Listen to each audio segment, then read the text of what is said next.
Bueno, muy buenos días. Mi nombre es Brian Ardila.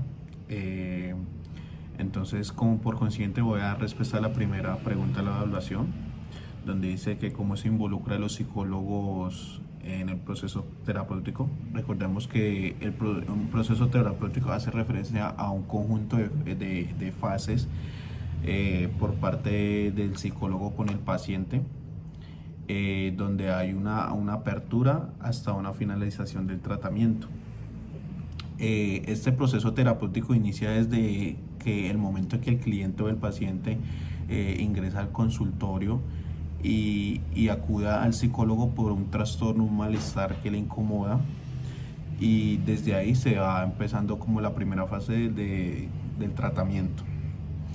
En esta primera fase, la primera entrevista, el psicólogo debe recolectar la información que sea más breve y más precisa en lo que le pueda expresar el paciente. Hay que tener en cuenta que se debe tener una buena confianza con el paciente para que así sea más viable ese tratamiento, ese proceso terapéutico, y el paciente sea más susceptible a que podamos explorar cuál es el trastorno o malestar que lo aqueja. Eh, una buena recolección de datos y el buen rapport son pasos cruciales para que haya un buen proceso terapéutico. Eh,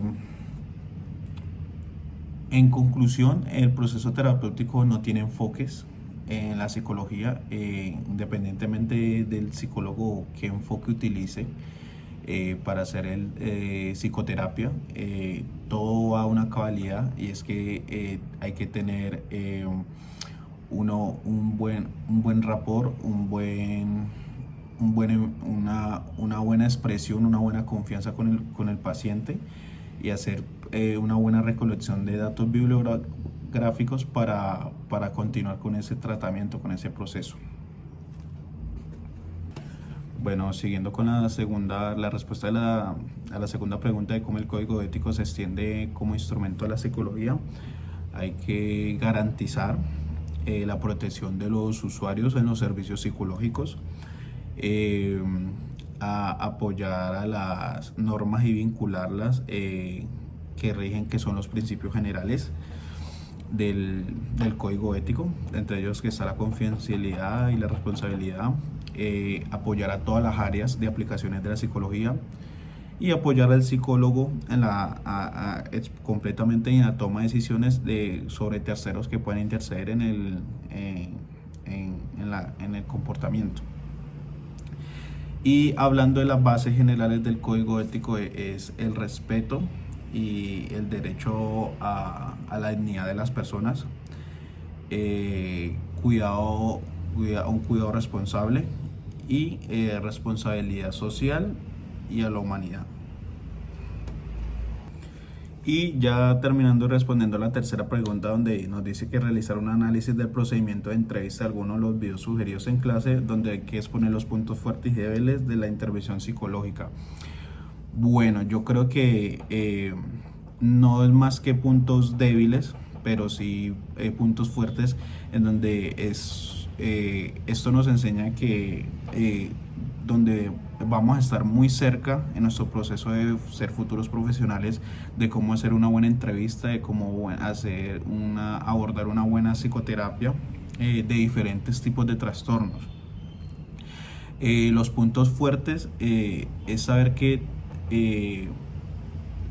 al hacer un buen rapport, un buen comienzo con el paciente, vamos a abrir un espacio donde se va a incluir la confianza tanto de terapeuta como paciente, y eso nos va a ayudar a que, a medida de la fase del tratamiento, del proceso terapéutico, pues se nos va a hacer mucho más fácil.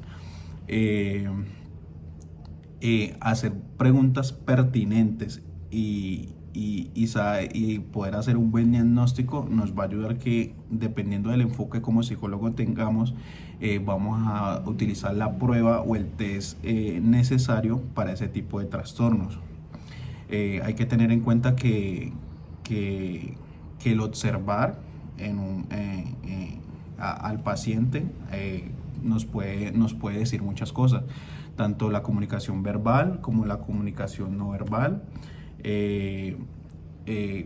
Estar atentos de verdaderamente del por qué el paciente va al consultorio, si va por decisión propia o va por ayuda de terceros. Y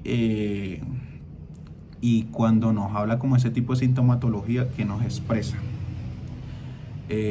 Los puntos débiles, creo que como todo psicólogo debemos saber que si no hacemos este tipo de fases, va a ser muy difícil llevar un buen proceso terapéutico y la finalidad no se va a poder no se va a poder diagnosticar bien y ayudar bien al paciente de lo verdaderamente que es lo que necesita.